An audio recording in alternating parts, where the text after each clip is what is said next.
شاعر، ترجمان، درامانویس و شاعر خلقی تاجیکستان امینجان شکوهی 10 ایونی سال 1923 در ناحیه باباجان غفوری امروزه به دنیا آمده است و آوان کودکیش را در همین حولی گذرانده است، یعنی اینجا قدمجوی است.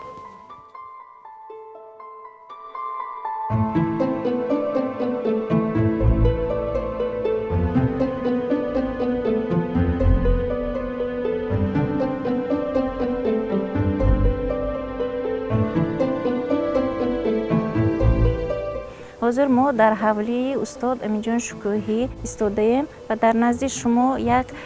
علامت هایی که از مادر به فرزند چقدر مهر و محبت داشتن رو انعکاس میکند نقل کردیم. بیبی جان ما میگفتند که هر وقتی که همین انارها میپزد من برای امینجان 2-3 آن رو گرفته میماندم و همچون نصیبه به شهر دوشنبه میفرستاندم. وقتی که انگوری چرس میپخت هر سری آن را مادر با یک مهر و عقوبت زیادی نسبت به فرزند کلانی خود احتیاط میکرد. سرکی آن را به واسطه مخصوص متاها بسته هم در ماه اوگوست آن را به شهر دوشنبه روانه میکردند. میگفتند که گویا این نصیب از امینجان است که این را ما در یکی از شعرهای استاد خوانده دیده میتوانیم. عموما سلسله شعرهای نسبت به محبت امینجان شکوهی برای هر یک جوان امروزه هم وصیت هم تربیوی است، زیرا که در رفت خواندن از همین شعرها آنچنان حلاوت میبرد شخص که گویا این یک روز پیش گفته شده باشد. حال آنکه این شعرها در ایام جوانی وقتی که مادر در شهر خوجند بودند و استاد در شهر دوشنبه زندگانی و فعالیت میبردند نوشته شدند که از این ما تا امروز هم استفاده میبریم.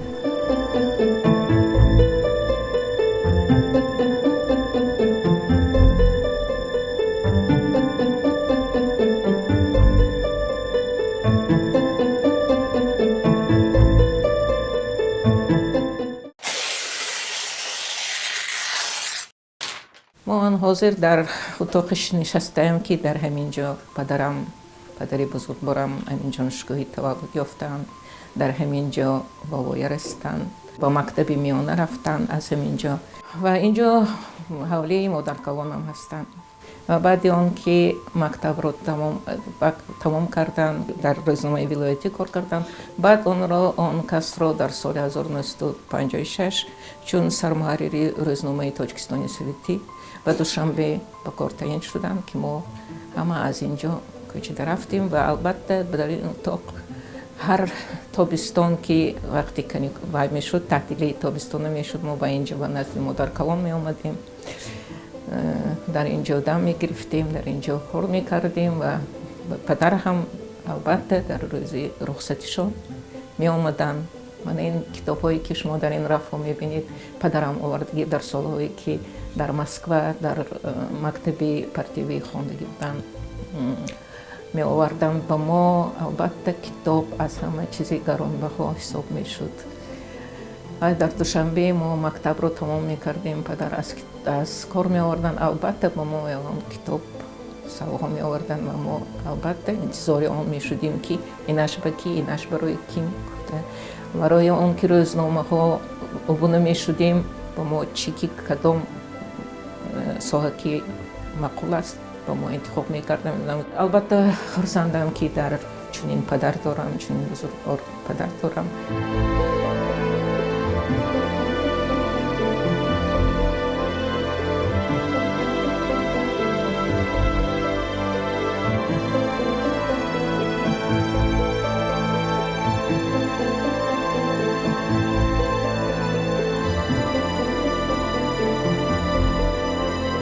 همین گم که بعد مادرم میگه اینا فقط کتاب میخواند. گم یک نما پدر گفتن که من خانی من بخواند. کجا میخواند؟ اگر انستیتوت برود وقتی خانیش دانش شوهر کند بعد خانه روزگار کی میخواند؟ من که کتاب در همین خانه من چقدر که تاند خواند گفت. من پدر میدونم که به هر یک شخص ما محبتی خاص میدونستم که اگر بسیار هم گپ نزنم میدونستم که هر یک مورد و بسیار گپی بسیار نمیزدم مثلا ҳамто медонистан рӯзнома мебурдам варақ мезидам баҳу 5 ва дарс мемондам ҳамто ханда мекардам шуд ман медонистам ки ман ҳозир таъриф шунидам гуфта шуд ҳаминаш кифоя буд баъд як мешитан сари дастархону мегуфтанд ҳамто ишитадам кани гӯйтон чи Москва пойтахти СССР чӣ неста мешавад тирие шуд яъне ки баён дониши моро санҷидан дар бораи падарарӯз хотиротро ба хотир овардан дар ин дақиқаҳо хеле айни муддаост зеро ки гарчанде мо ҳамроҳи падарарӯзам 5 сол зиндагонӣ карда бошем ҳам дар як қавле лекин хотироти зиёде боқӣ мондааст ёд дорам соли 1974 буд ман ба оилаи номдори Аминҷон Шукуҳӣ ҳамчун арӯси калонӣ ворид гаштам ва аз он лаҳзаҳо хотираҳои зиёде боқӣ мондааст пеш аз ҳама ман он чизро таъкид карданиам ки гарчанде ки номи бузург доштанд падарарӯсам одами хоксор одами меҳнатдӯст одами мулоимсухан буданд ягон маротиба ҳам овози баланд гапҳои ноҷояро аз он кас нашунидаем доимо дар сари дастархон оид ба китобдорӣ рӯзномаву маҷаллаҳо мақолаҳо ва вазъи сиёсии ҳамонвақта гуфтугузор мекардем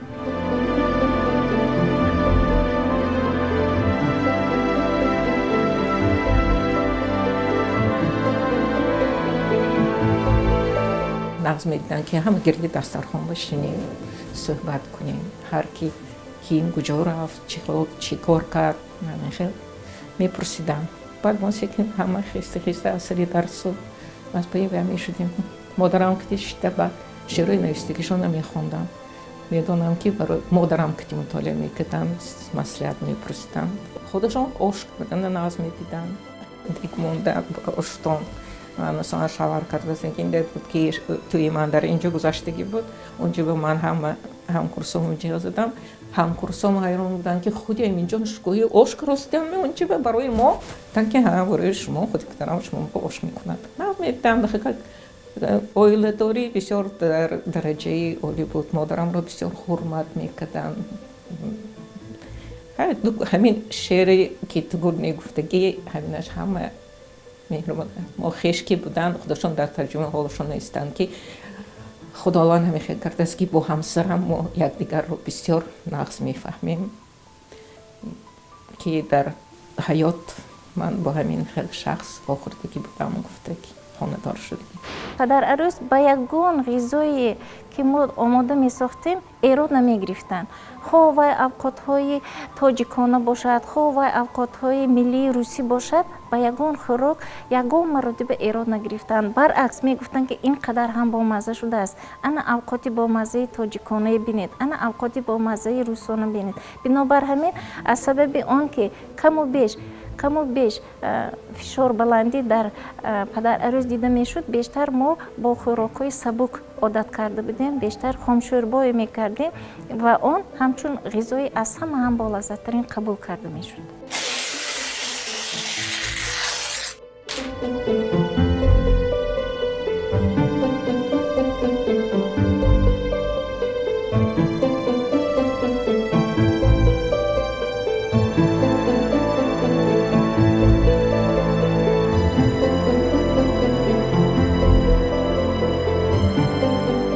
якуми сентябри соли 1930 вақте ки падару модари Аминҷон Шукуҳӣ Аминҷони хурдакакро ба мактаби рақами 26 ноҳияи Бобоҷон Ғафуров меоранд омӯзгорон Аминҷони хурдакакро маҳз дар ҳамин мизу курсӣ мешинонанд ва метавон гуфт ки шукӯҳи Аминҷон Шукуҳӣ маҳз аз ҳамин мизу курсӣ шурӯъ шуд ва тамоми Тоҷикистонро фаро гирифт ва ҳамин буд ки соли 1979 ин мактабро ба номи Аминҷон Шукуҳӣ гузоштанд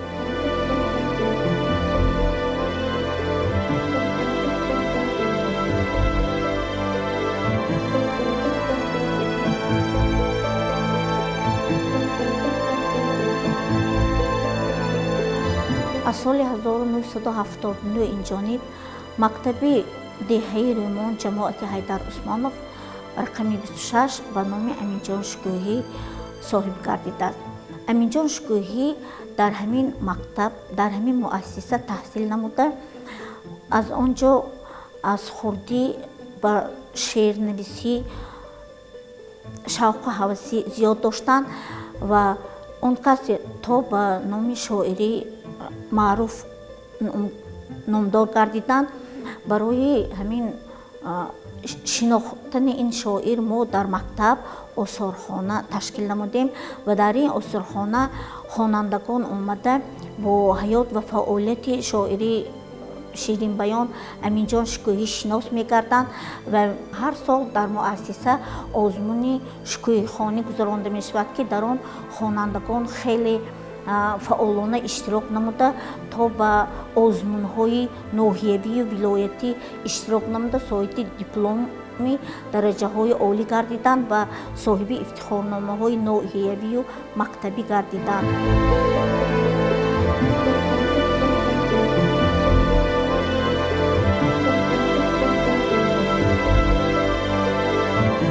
шоири ширинкалом Аминҷон Шукуҳӣ соли 1979 аз олам даргузашт, вале ашъори диловезаш то имрӯзу то асрҳои дигар хонандаашро тарбият менамояд. хотироти некаш бо ашъораш ҳамеша дар ёдҳо ҷовидон аст. сафар кардам ман ба дунёи ҷавониям, ба он айём ки буд ором мавҷи зиндагониям, ба он шоме ки бинишаста ҳама дар гирди дастурхон падар меёрон сухан аз боби ҳинду бирмаву ирон. агар чандина як бор ман шунидам ин ҳикоятҳо, буданд онҳо бори нав боз рангинтару зебо. нишастам назди он модари мушфиқу ғамхорам, чӣ хуш буданд он рӯзҳо, чӣ рӯзҳои гуворои